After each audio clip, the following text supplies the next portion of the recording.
the All About Scent Work podcast. In this podcast, we talk about all things scent work. That include training tips, a behind-the-scenes look at what your instructor or trial official may be going through, and much more. In this episode, I wanted to talk about the disconnect between our human experience when it comes to scent work and what our dogs may be going through.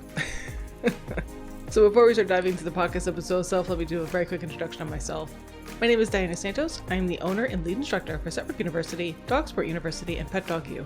These are all online dog training platforms that are designed to help you achieve your dog training goals, and we're very fortunate to have a client basis worldwide.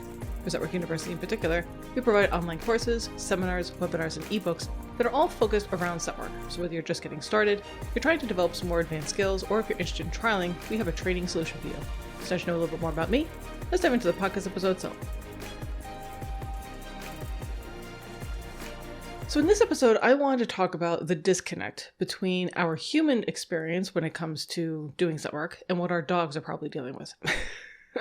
So the reason why I wanted to put this podcast episode together is I've been having several conversations with several of my clients, and we put together recently some webinars that were touching upon some of these things. And I think it's important for all of us to understand how our expectations as far as people can absolutely affect the way that we either design our training, how we run a particular search, whether we're training or trialing, and how that may not always work out in the best interest of our dog.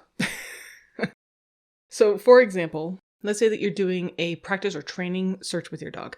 So you are going to do several runs or repetitions with them in this training session, which means that you're going to be moving your hide from one run to the next because you're trying to present them with different types of searches with every repetition. And when you move your hide, when you do your next run, your dog goes over to where the hide used to be, right? They're not alerting or anything, they're just going over there.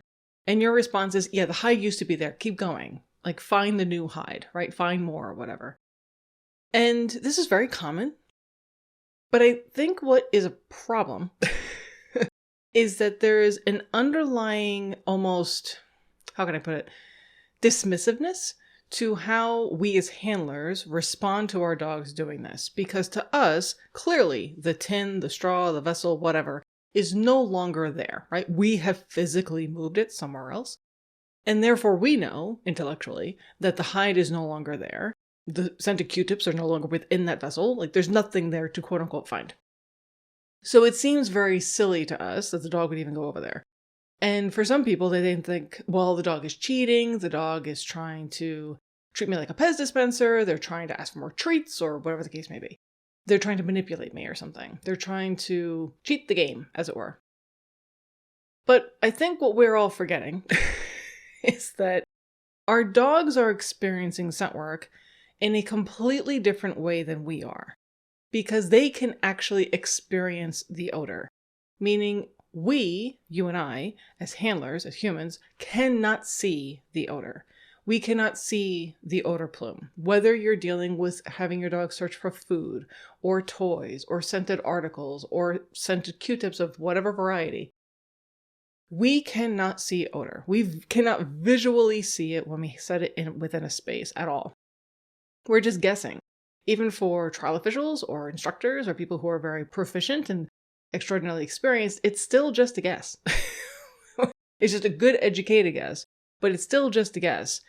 The dogs are the ones that are actually experiencing the odor. They can quote unquote see it with their nose, right?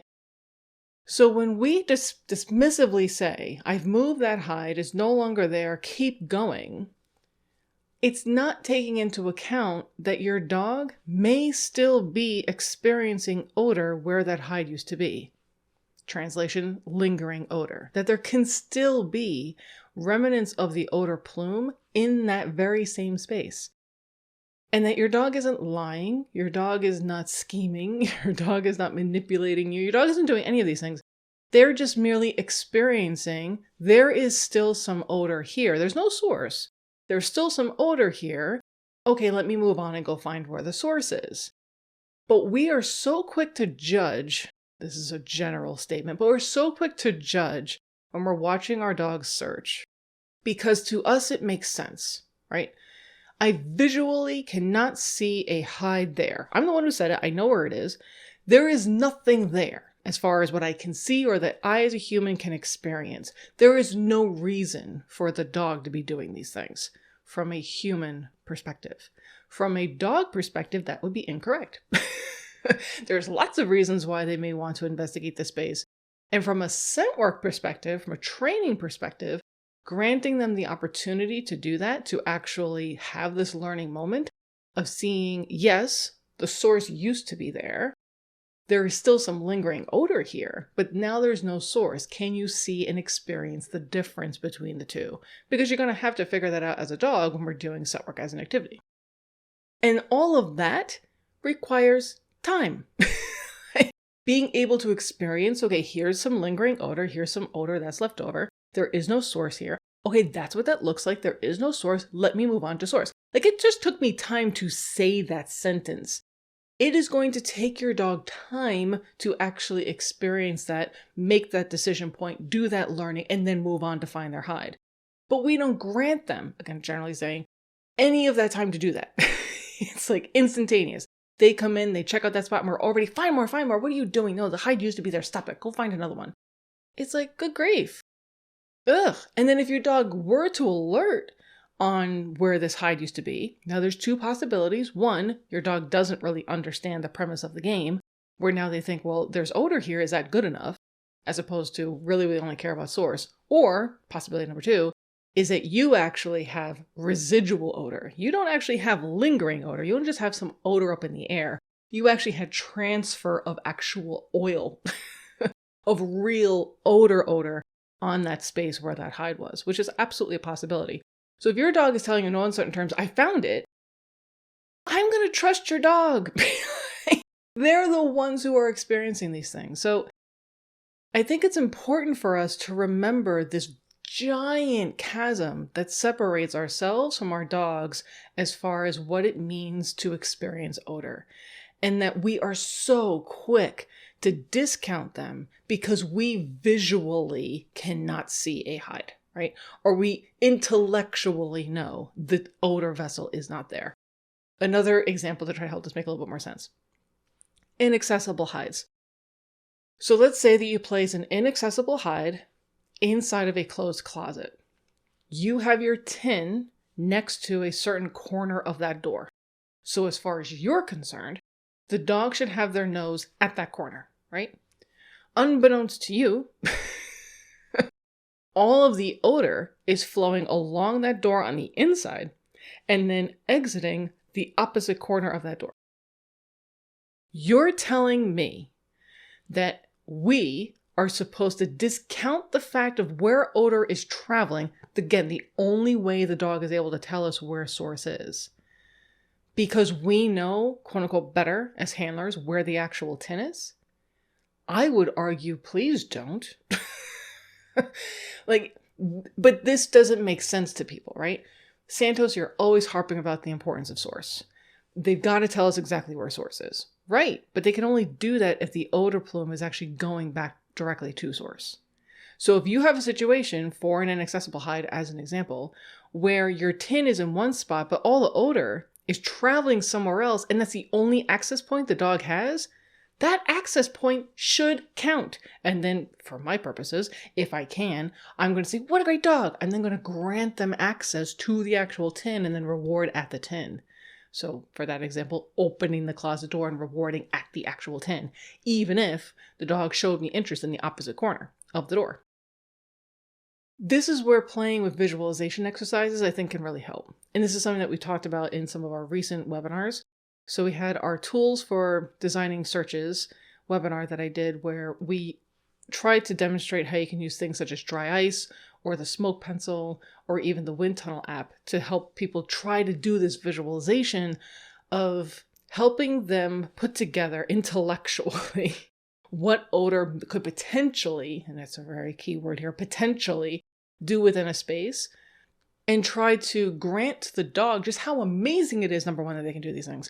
And number two, how there can be this giant disconnect between what our expectation is as a human being, because we can't see odor, and what the dog may actually tell us is what's going on. And that we need to be able to hone our eyes as far as reading the dog to interpret what odor may be doing. Should we also have an expectation as far as a good educated guess? I would wholeheartedly argue yes, that you should have a pretty good understanding about odor theory. You should understand what all the different elements are going to be doing, all the various factors, all the interplay of what odor can do, and then pairing that along with what your dog is telling you in a given search. But at the end of the day, recognizing yourself how there can be such a giant disconnect between your human expectations and what the realities in the search can actually be. Because if we don't understand or we don't recognize that disconnect, we can cause a lot of problems for ourselves and our dogs. Again, let's use the Inaccessible Hide as an example. Your dog comes up, they place their nose on the corner where the odor is actually escaping, where they have access to it.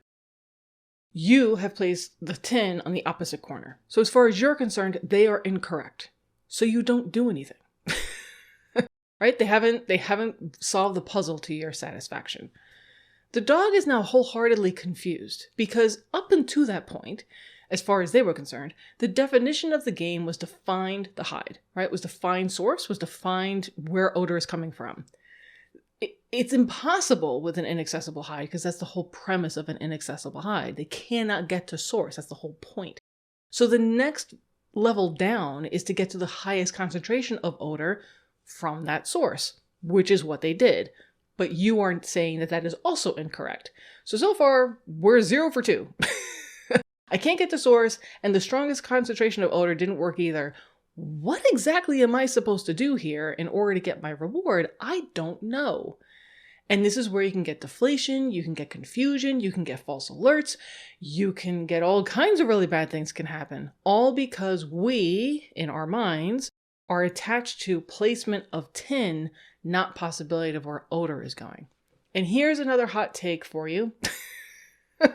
And again, this may not fly at a trial. It may not fly with even some of my colleagues, but just a hot take is that if you have an inaccessible hide in a closet, let's say, right? Dog has shown interest on this door. You place tin on one corner of the door. Dog has shown interest in the other corner of the door. Are you telling me that you are not going to open the door either way to find the thing that the dog was supposed to find? I'm going to argue that you are. So I don't see what the point is. Like, why are we quibbling over such a tiny thing? Like, it is such, how can I put this gently? It's conceited on part to say, no, I know better than you, dog. When we don't. We categorically do not know more than our dogs when it comes to odor. Now, do we potentially know more as far as maybe rules or restrictions about how searches could be designed at a trial? Yes, right? Because we actually can read the rule book. We can know how high a hide could potentially be set, where it could potentially be, the boundaries of the search area, and all that is true, right? And that's where, as a teammate, we can help our dogs and say, okay, we don't need to be looking 8 feet up in the air. The hides are only going to be 2 feet and below, like that kind of thing. We don't need to go, 5 blocks down. It's only going to be in this area. All that is true. However, if your dog is telling you in no uncertain terms, hey, I have to go out of in between these boundary cones, like 2 or 3 feet, to chase this odor cone so I can work my way back to source, I would really sincerely hope that you would listen to your dog and you would let them do that, right? Because they are the ones who can experience the odor. We can't. We cannot. What I'm hoping with this podcast episode that at least it gets you thinking about how important it can really be to try to visualize what odor could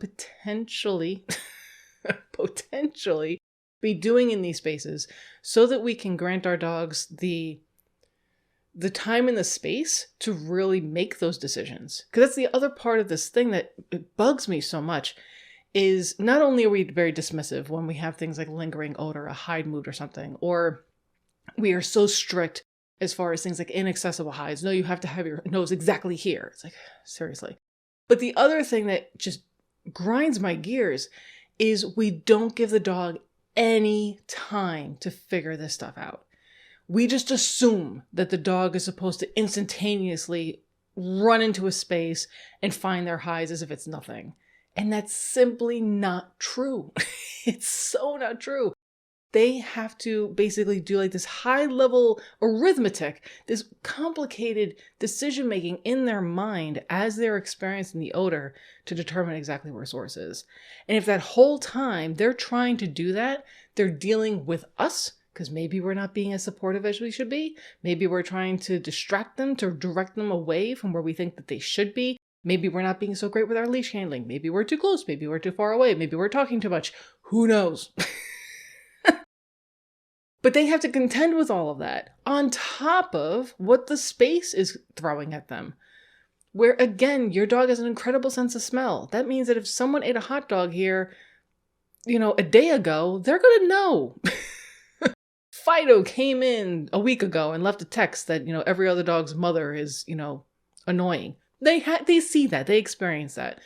So the point being is that we need to be more appreciative of what it is that our dogs are trying to do, what our dogs can do, what our dogs are doing, and that we have to recognize our limitations as part of this team. And we have to put everything, a lot more of our focus on shoring up our end of the leash by understanding odor, by understanding how we can actually support them, by making sure we're not rushing them unnecessarily, that we are honing our own eyes so we can actually tell what our dog is communicating to us as they're working the space.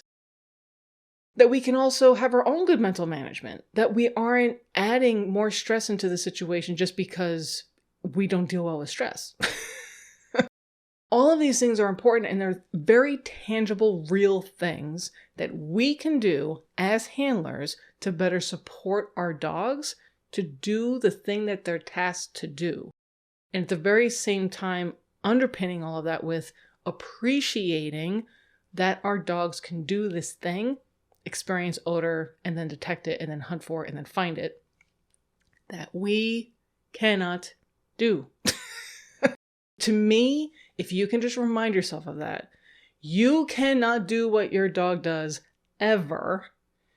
It can allow you to be more humble and more appreciative so that you can find ways of better supporting them, of understanding your own limitations as a human being, that you cannot experience odor. Let's find out ways that we can wrap our heads around this a little bit more. Let's not diminish what our dogs are capable of. Let's elevate it. Let's really appreciate it. Let's hone it and celebrate it and find ways to bring ourselves along for the ride so we're a little bit better. And our dogs aren't like just dragging us along as like this useless weight of like, oh, would you just let me do what I got to do and stop making my life so difficult? All of this can really help. So we do have a couple of resources that we just recently put out for Scentwork University, another that's going to be releasing soon. The few that I would strongly encourage everyone to check out is the Hide Placement and Odor Movement Seminar with Laurel Scarione. Absolutely excellent. Cannot recommend it enough. All About the Box, a detailed look at containers webinar with Dana Zinn. Superb. So many people have taken this webinar. It uses some of these visualization techniques with dry ice I'm talking about. It is a deep dive in container searches. You really should take it. I just recently released a Tools for Designing Your Search Areas webinar where we use dry ice. We talk about how you can potentially use a smoke pencil and the wind tunnel app. I think that's pretty helpful. And then we're going to be releasing on June 15th the Wait, Quit, or Help webinar. We're basically going to be walking through as handlers the different decision points you can make for a different search. So I strongly encourage everyone to check those out. I'll make sure there's links for those in our podcast replay page. But as always, I want to hear from you guys. What'd you think about this podcast? If you have any other questions about it, were there any other topics you were interested in? We are going to be doing some more Spotlight series, which I'm very excited about, episodes, and really looking forward to highlighting some other individuals and businesses that are giving back to the community. If there are any other topics you all are interested in, please feel free to let me know. We want to make sure that we're doing this podcast and covering topics you all are interested in. But I hope you all are enjoying playing Scentwork with your dogs. Love hearing from you. Happy training. We look forward to seeing you soon.